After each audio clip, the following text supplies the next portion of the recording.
বিদ্যাকে অস্বীকার করল রাজদীপ। অন্যদিকে রিত বিদ্যার ভাত কাপড়ের দায়িত্ব নিল, কিন্তু রিতের ভালোবাসা মেনে নিল না বিদ্যা। হ্যাঁ প্রিভার্স, এমনটি দেখা যাবে আজকের পর্বে। বিস্তারিত জানতে ভিডিওতে একটি লাইক দিয়ে পুরো ভিডিওটি দেখতে থাকুন। গল্পের শুরুতে আমরা দেখতে পাবো বিদ্যা রাজদীপ চ্যাটার্জিকে ফোন করে বলে, শুনেছেন তো, আপনার লোকেরা কিন্তু কিছুই ভাঙতে পারেনি, একটা ইটও খুলতে পারেনি, বরং তাদের নিজেদের হাড়গোড় সব ভেঙে গিয়েছে। আমার মনে হচ্ছে এখনই ওদের হসপিটালে ভর্তি করতে হবে। নিয়ে যান, ভালো করে চিকিৎসা করান। ওরা তো আর উঠে দাঁড়াতে পারবে না, আপনার হয়ে আর কোনো কাজ করতে পারবে না। একটু থেমে বিদ্যা আবার বলতে থাকে, আপনি বরং এক কাজ করুন, ওদের চিকিৎসা করার ব্যবস্থা করুন এবং চিকিৎসা করে না ওদের ছেড়ে দিন, কারণ ওরা আপনার জন্য আর কখনোই কাজ করতে পারবে না এবং কাজেও লাগবে না। এ কথা শুনে রাজদীপ চ্যাটার্জি তো অনেক রেগে যায়, বলছে, বিদ্যা তুমি কিন্তু অনেক বাড়াবাড়ি করছো। বিদ্যা তখন শক্ত গলায় বলে, এই শুনুন, আপনি না আমার সাথে একদম গলা উঁচু করে কথা বলবেন না, আপনি না সীমা ছাড়িয়ে যাচ্ছেন। আর একবারও যদি হোস্টেল ভাঙার চেষ্টা করেছেন না, তাহলে আপনার জন্য কিন্তু ফল ভালো হবে না। এ কথা শুনে রাজদীপ চ্যাটার্জি তো পুরোই চমকে যায়, বলছে, কি করবে তুমি, কি করতে পারবে? বিদ্যা ভয়ঙ্কর শান্ত কণ্ঠে বলে, আমার হাতে কিন্তু এখন বন্দুক নেই, বুঝতে পেরেছেন, কিন্তু আছে একটা শাবল, আর এই শাবল দিয়ে আমি বেতের কাজ চালিয়ে নিতে পারি, আর চালিয়েছিও তাই। আপনি যদি আবার এই হোস্টেলের দিকে তাকান না, তাহলে আপনার বাড়ির ছাদ একদম ভেঙে দিব। আমি কিন্তু একা নই, আমার স্টুডেন্টরাও আমার সাথে রয়েছে, আপনার বাড়ি কিন্তু একদম ভাঙচুর করবে। রাজদীপ চ্যাটার্জি তখন চিৎকার করে উঠে বলে, তুমি কিসের জন্য এত বাড়াবাড়ি করছো, তুমি কবে থামবে? বিদ্যা তখন ধীরকণ্ঠে উত্তর দেয়, যতদিন আমার চাকরি আছে, যতদিন আমার শিক্ষা আছে, যতদিন আমি আছি, ততদিনই লড়াই চলবে। তারপর বিদ্যা বলে, আপনি এমন একজন বাবা যে ছেলে নিজের ভবিষ্যৎ পর্যন্ত নষ্ট করেছেন। আপনি কি ভেবেছেন মানুষ আপনার কথা ভাববে? আপনার ছেলে আজ আপনার থেকে অনেক দূরে চলে গিয়েছে। রাজদীপ চ্যাটার্জি তখন রাগান্বিত হয়ে বলে, আমার ছেলে তোমাকে কি দেখে ভালোবাসলো? বিদ্যা তখন বলে, আপনি সেটা বুঝবেন না, আপনার না সেটা বোঝার মতো কোনো জ্ঞান নেই। থাকলে নিজের ছেলের জীবন এভাবে নষ্ট করতেন না। আর যদি আপনি মরে যান, তবু আপনার ছেলে আপনার দিকে ফিরে তাকাবে না। রাজদীপ চ্যাটার্জি চিৎকার করে বলে, বিদ্যা। তখন বিদ্যা বলে, একদম গলা উঁচু করে কথা বলবেন না, এই কলেজের হোস্টেলের দিকে চোখ তুলেও তাকাবেন না, নতুবা আপনার বাড়িতে গিয়ে সব ভেঙে ফেলবো। রাজদীপ তখন হুমকি দিয়ে বলে, তুমি যে কলেজে চাকরি করো, আমি চাইলে তোমার চাকরি এক্ষুনি খেয়ে দিতে পারি। বিদ্যা তখন হেসে বলে, চেষ্টা করে দেখুন না, আমার ছাত্ররা আছে, আমার শিক্ষা আছে, আপনি কিছুই করতে পারবেন না। বিদ্যা তখন আরও বলতে থাকে, আপনি ছাত্রদের নিয়ে অপরাধ করাচ্ছেন, তাদের ভবিষ্যৎ নষ্ট করছেন, আপনি একজন খুব খারাপ মানুষ, আপনার মতো স্বার্থপর মানুষ আমি জীবনে দেখিনি। একটু থেমে বিদ্যা আবারও বলতে থাকে, এখনও সময় আছে, সতর্ক হয়ে যান, না হলে আপনার কপালে কিন্তু দুঃখ আছে, আপনিও জানেন না যে কত দুঃখ আছে আপনার কপালে। রাজদীপ তখন কাপা গলায় বলে, কি চাও তুমি? বিদ্যা বলে, এই কলেজের হোস্টেল ভাঙা যাবে না, আর যদি চেষ্টা করেন আপনার সব ক্ষমতা শেষ হয়ে যাবে। এ কথা বলে বিদ্যা ফোন কেটে দেয়।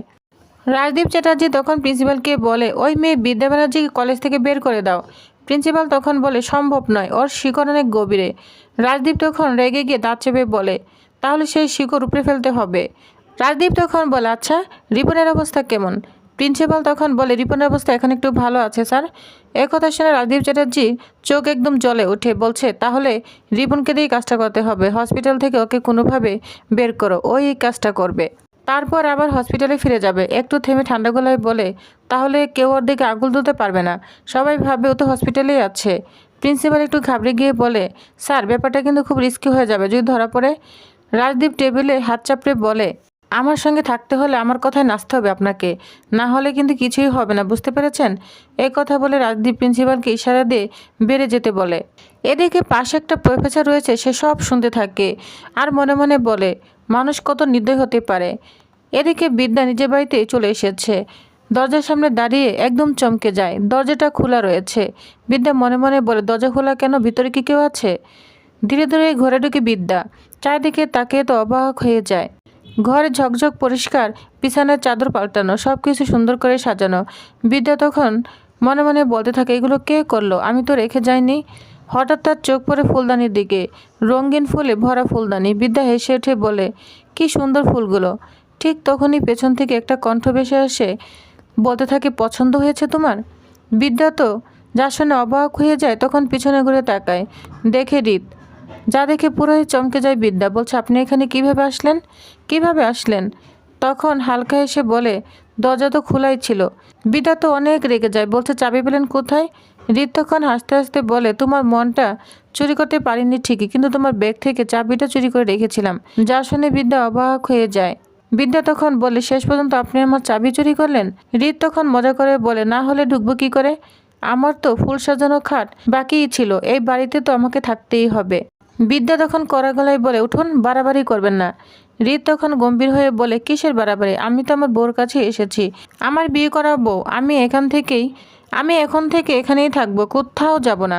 যা শুনে বিদ্যা তো অনেক অবাক হয়ে যায়, বলছে, মানে আপনি কি বলতে চান? হৃদ তখন বলে, শুনো, তোমার পছন্দ অপছন্দ সব আমি জানি, এই ফুলগুলো তুমি পছন্দ করো তাই না? বিদ্যা তখন বলে, হ্যাঁ। হৃদ তখন বলে, তুমি নীল রং পছন্দ করো? আচ্ছা, কোন কবি পছন্দ করো, কোন সাহিত্যিক পছন্দ করো, সব জানি আমি। বিদ্যা হঠাৎ জিজ্ঞাসা করে, আর আমি কাকে পছন্দ করি? হৃদ তখন এসে বলে, আমাকে। এটা বলে হৃদ হাসতে থাকে, আর বিদ্যা তখন লজ্জা রাগ মিশিয়ে বলে, আপনি না খুব খারাপ। হৃদ তখন বলে, হ্যাঁ আমি খারাপ, কারণ তোমার ভালোবাসার জন্য আমি সব কিছু করতে পারি। বিদ্যা তখন সাবধান করে বলে, তো বাড়াবাড়ি ভালো নয়। আর আপনার হাতে এগুলো কি? হৃদ বলে, ওইখানে আসন পাতা আছে, একটা এনে এখানে পেতে দাও। বিদ্যা বাধ্য হয়ে আসন এনে পেতে দেয়। হৃদ তখন বলতে থাকে, ওইখানে না জলের গ্লাস আছে, একটা এনে দাও। বিদ্যা গ্লাস এনে দিতে হৃদ আসনে বসে পড়ে। তারপর গর্বের সঙ্গে বলে, এই যে দেখো, ভাত তরকারি সব আমি রান্না করেছি, তোমার রান্নাঘরেই করেছি, বাজারটা শুধু করতে হয়েছিল। বিদ্যা অবাক হয়ে তাকিয়ে থাকে। বিদ্যা অবাক হয়ে হৃদকে বলে, এগুলো কি? হৃদ তখন হালকা এসে বলে, শার্ট প্যান্ট। এখন থেকে তুমি আমার ভাত কাপড়ের দায়িত্ব নিবে, ঠিক আছে? বুঝতে পেরেছ? বিদ্যা তো যা শুনে অবাক হয়ে যায়, আর বলতে থাকে, আপনার মাথা ঠিক আছে? এগুলো আপনি কি বলছেন?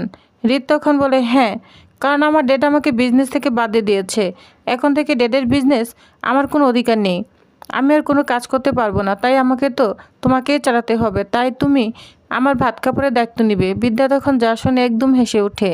হৃদ বিদ্যার হাসির দিকে তাকিয়ে মুগ্ধ হয়ে বলতে থাকে, তুমি যখন হাসো তোমাকে না ভীষণ সুন্দর লাগে। বিদ্যা হঠাৎ হাসি থামিয়ে বলে, এসব কথা বলছেন কেন? হৃদ তখন ধীরে ধীরে বলে, তোমার মধ্যে না একটা ভালো মানুষ আছে, যে হাসতে ভালোবাসে, সবার সঙ্গে আনন্দে থাকতে ভালোবাসে, আমি সেই বিদ্যাকে ভালোবাসি। বিদ্যা তখন দীর্ঘশ্বাস ফেলে বলে, আপনাকে আমি আর কি বলবো বলেন তো, আমার না আর কিচ্ছু বলার নেই। হৃদ তখন বলে, ভাত কাপড়ের দায়িত্বটা নাও না, তুমি না নিলে আমি কী করবো বলো তো? তুমি তো আর আমার সঙ্গে বাবার বাড়িতে যাবে না, তাহলে আমি কি একা কী করব?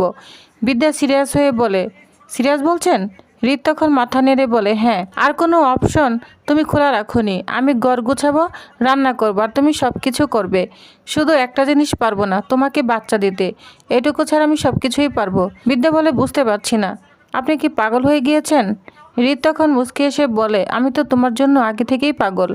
বিদ্যা তখন আবারও বলতে থাকে, আচ্ছা ঠিক আছে, আপনার ভাত কাপড়ের দায়িত্ব আমি নিলাম। হৃদ তখন খুশিতে বলে, তাহলে এই থালাটা আমার হাতে দাও, আর বলো, আমি আপনার ভাত কাপড়ের দায়িত্ব নিলাম। বিদ্যা লাজুক গলায় বলে, ঠিক আছে, আমি আপনার ভাত কাপড়ের দায়িত্ব নিলাম। এই কথা শুনে হৃদ তাড়াতাড়ি খাবার তুলে দেয়। তারপর বিদ্যার দিকে এগিয়ে এসে বলে, তাহলে আগে তুমি আমাকে খাইয়ে দাও। বিদ্যা চমকে যায়, বলছে, এসব কী করছেন? হৃদ তখন মিটি মিটি হাসতে থাকে আর বলে, স্বামীর আগে যেমন স্ত্রী খেতে পারে না, তেমন স্ত্রী না খেলেও স্বামী খেতে পারে না। বিদ্যা উঠে যেতে চাইলে হৃদ তার হাত ধরে ফেলে। বিদ্যার চোখ নামিয়ে বলে, আপনি ভুল করছেন, আমি আপনার ভাত কাপড়ের দায়িত্ব নিতে পারি, সব দায়িত্ব নিতে পারি, কিন্তু আপনার ভালোবাসার দায়িত্ব আমি নিতে পারবো না। হৃদ তখন অবাক হয়ে বলে, কেন বিদ্যা? আমি তো তোমাকে খুব ভালোবাসি, তোমাকে ছাড়া আমি কিছুই ভাবতে পারি না। যা শুনে বিদ্যা চোখে জল চলে আসে। বিদ্যা বলে, সরি, আমি এসব না সহ্য করতে পারছি না। এই বলে বিদ্যা সেখান থেকে চলে যায়। হৃদ তখন একা একা দাঁড়িয়ে বলে, এই মানুষটাকেই তো আমি ভালোবাসি, তোমার মনে আমি ভালোবাসার জন্ম দিবই, তোমাকে একদিন আমার ভালোবাসা মানতেই হবে। অন্যদিকে রাজদীপ চ্যাটার্জির বাড়িতে সবাই খেতে বসেছে। পৃথা হঠাৎ বলে, খবরটা জানো তো, তোমার ছেলে আর তার বোর কিন্তু ফুলসজ্জা হয়নি। রাজদীপ চ্যাটার্জি বিরক্ত হয়ে বলে, আমার ছেলে বুঝলাম, কিন্তু ছেলের বউটা কে? পৃথা তখন বলে, প্রফেসর বিদ্যা ব্যানার্জি, কেশব ব্যানার্জির বড় মেয়ে। এই কথা শুনে রাজদীপ চ্যাটার্জি একদম গর্জে ওঠে। রাজদীপ বলেন, না, ওকে আমি আমার বাড়ির বউ মানি না, ও কোনোদিন আমার ছেলে যোগ্যই ছিল না, ও যোগ্য কখনোই হবে না। এই বাড়ির বউ এই বাড়িতে না কোনো জায়গা নেই, আমি কখনোই ওকে মানব না। পৃথা তখন অবাক হয়ে তাকিয়ে থাকে। ভালোবাসার অহংকারের লড়াই কোন পথে যাবে বিদ্যা ও রীতের জীবন? রাজদীপের ষড়যন্ত্র কি আবার নতুন করে শুরু করতে চলেছে? তো জানতে চোখ রাখুন পরের পর্বে।